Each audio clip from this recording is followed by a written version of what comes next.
Coronel Castelo Gamil, que vem falar sobre a composição e os demais papéis do Conselho. Coronel Castelo, bom dia, seja bem-vindo. Muito bom dia, agradecer pelo convite e a apresentação do nosso Conselho de Trânsito. Interessante, de que forma é composto o Conselho Estadual de Trânsito e quais as suas principais atribuições e competências? O Conselho Estadual de Trânsito ele é composto por 14 conselheiros de variadas categorias de áreas diferentes de trânsito, né? Do presidente, que é a indicação própria do governador, e 3 representantes de entidades estaduais, 3 municipais, 2 de entidades da sociedade civil, 1 da não governamental e 4 especialistas específicos ligados à área de trânsito.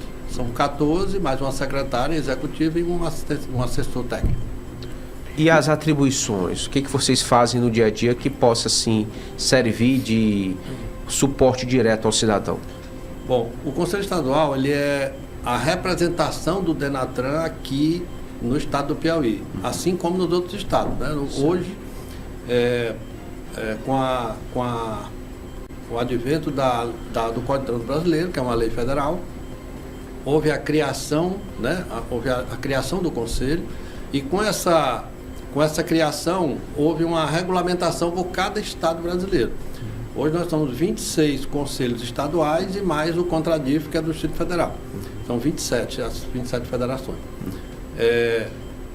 O Conselho Estadual, como eu já disse, ele é a representação do Denatran. Então, tudo que for de trânsito, que houver conflito entre os órgãos de trânsito que são municipalizados, no caso dos municípios, ou os órgãos estaduais que já têm os poderes já identificados pelo Código de Trânsito Brasileiro, qualquer conflito que haja, qualquer necessidade de consulta a respeito de trânsito, que haja uma necessidade de uma melhor apresentação de informações específicas de trânsito, né?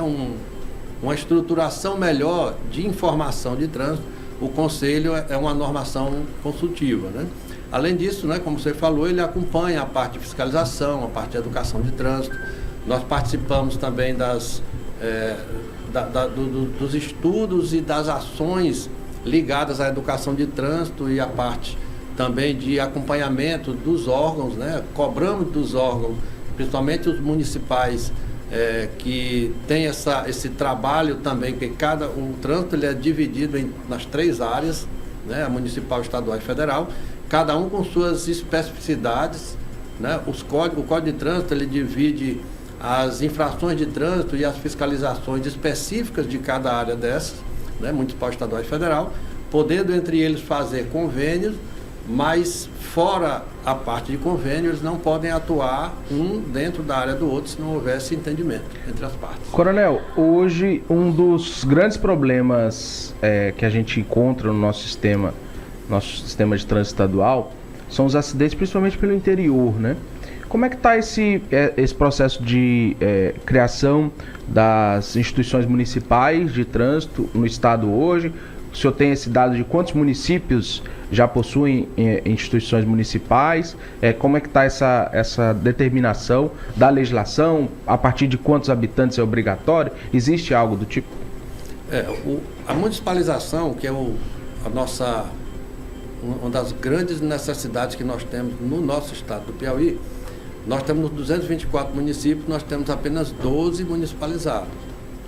Nós temos agora um 13º município, que está em fase de análise lá pelo Senatran, que é o município de Oeiras. Uhum. Fizemos a fiscalização, fizemos nosso relatório, encaminhamos lá a Brasília, e Brasília está em análise do que foi feito a previsão. Acreditamos que daqui a alguns dias ou meses, né, 2, 3 meses é o tempo que eles fazem a análise, que é o Brasil todo, né, que eles fazem, haja um resultado positivo e temos o nosso 13º município municipalizado.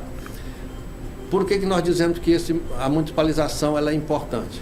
Como eu falei antes, cada ente federativo tem a sua parte ligada ao trânsito. Um não entra na área do outro, só pode entrar participar daquela definição específica do município, do federal ou do estadual, se houver convênio. Então, se o município não for municipalizado, ele não pode fazer convênio de trânsito com nenhum órgão, nenhum ente. Porque, como ele não tem essa ligação, ele não tem um órgão específico no município para tratar de trânsito, ele não pode fazer esse entendimento entre as partes. Ele só pode fazer a parte de fiscalização, no caso de solicitação, não é nem convênio. Ele pode solicitar uma fiscalização no caso do DETRAN ou de outro órgão estadual ou federal, no caso da Rodoviária Federal ou DENIT. Ele pode fazer essa solicitação e a parte também de sinalização, mas em solicitação, não em convênio. E o senhor falou dos problemas. Uma dúvida que eu sempre tive: um município, uma cidade que não é municipalizado, em que ocorre uma altercação de trânsito, um acidente, como é que funciona? Quem a população pode procurar? Ela já procura diretamente a polícia militar que vai fazer esse atendimento? Como é que funciona? O município que não é municipalizado, ele não está sem condições de atendimento no caso de trânsito. O acidente de trânsito é como você falou. O acidente de trânsito ele é uma ação policial, é uma ação que o Estado deve atender, independente de ter de trânsito ou não, né? A situação de ele estar com a moto sem capacete, ele teve o acidente, houve aquela situação grave de trânsito que houve, né? Inclusive infrações ou até possivelmente crime de trânsito, né? Assim, ele não está isento por conta da falta da municipalização. Qual é a única situação diferente? O município não pode atuar no caso de trânsito, mas em caso policial, em caso de acidentes, em caso de remoção de veículo, que não é uma infração municipal, é uma infração estadual ou federal, mas uma remoção. A Polícia Militar, ela tem convênios com o DETRAN e com os órgãos de trânsito estaduais. Então, a Polícia Militar, ela pode atuar nessas situações de trânsito específico com as atribuições que são estaduais. Coronel, um cidadão que se sente injustiçado diante de uma autuação deve procurar a JARE, que é essa instância onde é possível se recorrer, pedir a revisão, por exemplo, de uma multa, de uma situação disciplinar. O Conselho Estadual de Trânsito tem alguma competência nesse sentido? Pode ser uma instância à disposição do cidadão? Com certeza absoluta, porque o Conselho Estadual de Trânsito ele é a segunda instância para julgamentos de recursos de infração no Estado, né? A primeira, vamos dizer assim, uma parte inicial, né, que é a defesa prévia, que é uma necessidade específica do possível infrator em se fazer uma defesa inicial, né, como se chama defesa prévia, a autoridade de trânsito ligada diretamente à infração cometida. Por exemplo, houve uma infração de trânsito de ultrapassagem de semáforo. Ele foi notificado pela S-Trans. A S-Trans, você recebeu a notificação de autuação lá em sua casa, recebeu lá pelos Correios ou pelo Diário Oficial, você viu que houve essa notificação. Você vai recorrer. Você pode fazer uma defesa prévia, né, que é um requerimento ligado direto à autoridade de trânsito, no caso, o superintendente da S-Trans. Caso haja uma negativa, você utiliza a sua apresentação de defesa prévia como primeira instância, que é a julgamento da JARE, que é a JARE da S-Trans. No caso de uma nova negativa, você ainda tem a segunda forma de recorrer, que é recorrer para o Conselho de Trânsito, que é a segunda instância em trânsito no Estado, aqui ou em qualquer outro Estado. A partir do julgamento do Conselho, caso haja também uma negativa, ele só pode agora ir para a área judicial. Aí ele entra com mandato judicial, com solicitação de recurso judicial.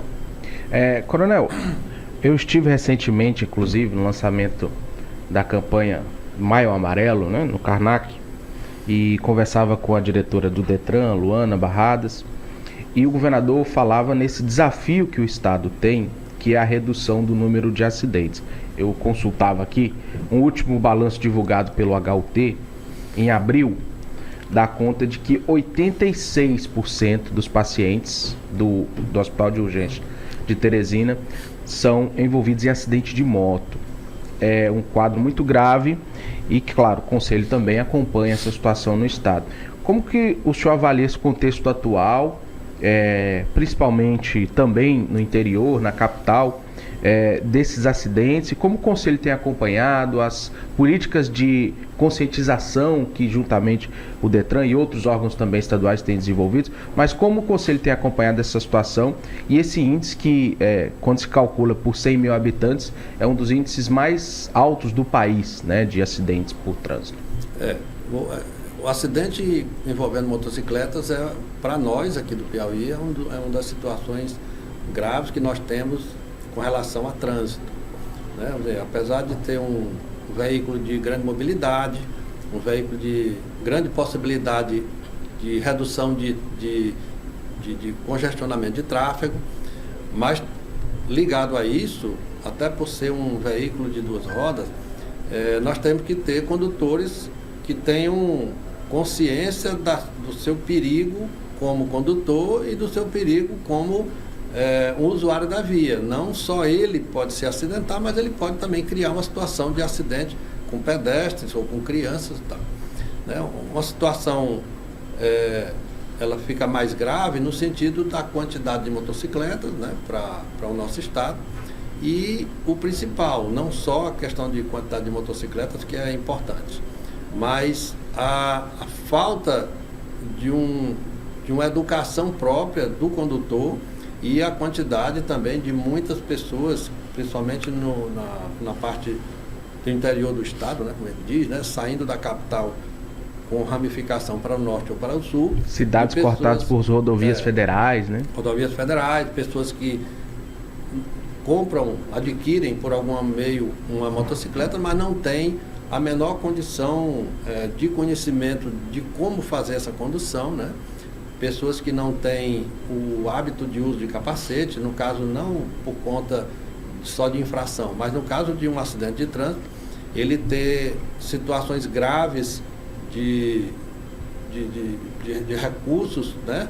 São muitos recursos dispendiados pelo Estado e pelo governo federal com relação até do município, né, o HUT, com relação a esse reparo de saúde dessas pessoas, a parte neurológica, né? Você cair de uma motocicleta, bate a cabeça, se não há um óbito imediato, mas você fica com aquela sequela, né? Poderá ficar com aquela sequela grave, e as ações de reparação, que não são baratas, né? São caras. Saúde não é barata, saúde é uma área que tem um dispêndio econômico muito grande, né? Por parte dos governos, e com certeza nós do Conselho fazemos parte deste acompanhamento de números, né? Nós sabemos Tem a questão previdenciária também, né, Coronel? Porque alguns ficam inválidos, até jovens em idade produtiva. Exato.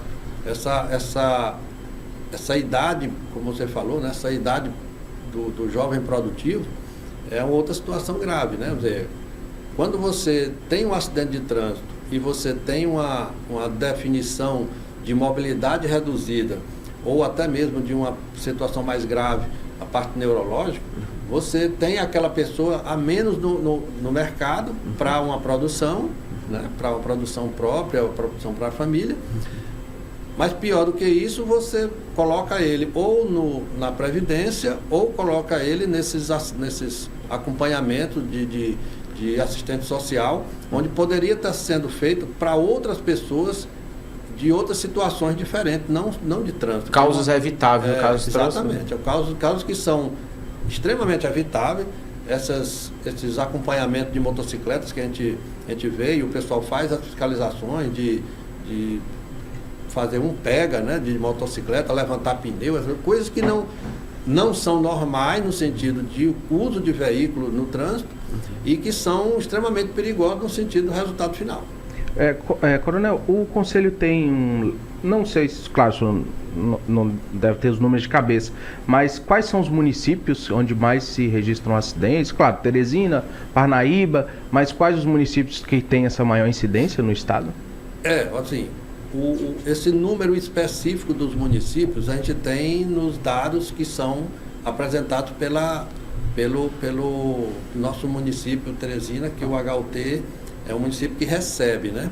Então, assim, eu acho que Teresina própria, por conta da quantidade de motocicleta, mas esses municípios que têm mais motocicletas, eles têm essa tendência de ter mais acidentes, né? Assim, Parnaíba tem o EDA que recebe lá os acidentados, mas os mais graves não ficam nem em Parnaíba, eles vêm a Teresina porque aqui tem um centro de saúde mais estruturado, né? Mas nós temos também Picos, nós temos também Floriano, nós temos aquelas regiões que a gente entroncamento, considera mais como regional do que a própria cidade, né? Porque as cidades pequenas acontecem os acidentes, mas muitas vezes eles resolvem lá, nas próprias UPAs, nos próprios hospitais regionais da própria cidade. Agora mesmo está sendo feita essa estruturação nos hospitais das 6 cidades polo, que muitos desses acidentes, esses menores, claro, não esses maiores neurológicos, eles estão vindo para a cidade, mas muitos estão sendo acompanhados lá na própria cidade. Então nós precisamos realmente fazer esse acompanhamento e ter principalmente esses municípios, entenderem que essa municipalização, principalmente não na parte só fiscalização, né? Porque quando a gente faz a municipalização, o que vem à cabeça é essa ideia de fiscalizar, multar, né? Como a gente chama, né? A gente vai notificar, mas o pessoal chama de multar. Então a gente faz multar, fazer fiscalização, remover veículos. Mas o principal objetivo com relação à municipalização, no caso dos nossos municípios, que é muito importante isso acontecer, é a parte da educação, a parte da engenharia de tráfego, para fazer toda uma mobilidade e uma distribuição de tráfego no município, e esse acompanhamento estatístico, e esse acompanhamento, inclusive, nos colégios, nas escolas, que são a parte educacional das nossas crianças. Começando a ensinar de pequeno, né, Coronel? Para aprender e para cobrar o pai. Muitas vezes a criança cobra. Nessa questão da conscientização, que o Conselho também atua, Coronel, um mal do nosso país muito grave, não é só no Piauí, mas a questão da bebida e da direção, do álcool. Motoristas alcoolizados, motociclistas autorizados. Como é que o Conselho tem acompanhado essa situação e as campanhas que vêm sendo desenvolvidas também? Eu tenho acompanhado o governo do estado, a Polícia Militar, feito bastante blitz também, vários condutores detidos alcoolizados aqui em Teresina e no interior. Como é que o Conselho tem acompanhado e as ações que ele tem desenvolvido? O Conselho ele sempre acompanha, né? Ou seja, nós atuamos em todas as áreas no sentido da educação, da fiscalização, como nós já falamos. E esse acompanhamento específico da parte, como você falou aí, questão do álcool e direção, nós acompanhamos essas campanhas que são campanhas e trabalhos executados, principalmente pela Secretaria de Segurança Pública, com relação às ações de trânsito direcionadas a esses casos, né? Então, assim, nós vemos ações sendo feitas, nós vemos as pessoas sendo abordadas, sendo feito o teste de alcoolemia, né, que é feito com o etilômetro, né? No enquadramento, né, é bom até as pessoas saberem, o enquadramento ele não é direcionado só para crime, né? Quer dizer, existe uma limitação pelo Código de Trânsito, pela resolução que nós temos aí, a resolução do CONTRAN, 736, ela identifica uma limitação, é claro que é mínima, mas existe uma limitação mínima de ela ser, do condutor ser enquadrado como administrativo, né? Mínimo. E nesse limite mínimo, no caso de um uso de algum produto bucal, alguma situação específica que você use. Tem uma marca de pão viralizou aí, né, Coronel, recentemente? Tem até uma marca de pão, tem a questão desses bombons que tem um pouco de licor e tal. Então, assim, você você identifica, você pode, né, fazer, se por um acaso ultrapassar, você pode fazer um bocejo, um gargarejo com a água e tal, para poder tirar todo esse produto, se for isso, né? Tirar esse produto da boca. E 10, 15 minutos depois você faz um novo teste. Se for novamente confirmado, aí não foi aquele produto que você usou, aí você realmente usou uma quantidade Está no sangue, realmente, né? Está no sangue, Então, assim, com esse acompanhamento, nós vemos que a Secretaria de Segurança está muito rigorosa com relação a isso. A Polícia Militar e a Polícia Civil, que estão em conjunto, né? Nós acompanhamos também, fizemos parte de um lançamento dessa campanha, essa do Maio Amarelo, eu também estava lá. E aí, o que é que nós podemos dizer? Todos os órgãos, inclusive participantes da Secretaria de Segurança Pública, né, com o nosso secretário Chico Lucas, que ele faz esse acompanhamento mais endurecido com relação à segurança. Todos os órgãos juntos, eles formam um bloco forte para combater principalmente essa parte que você falou, questão do uso de álcool e direção, que é muito grave, né? Principalmente nos fins de semana.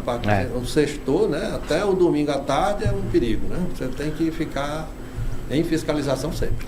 Coronel, para a gente encerrar, eu gostaria que o senhor reforçasse como é possível recorrer ao Conselho Estadual de Trânsito caso o cidadão julgue necessário.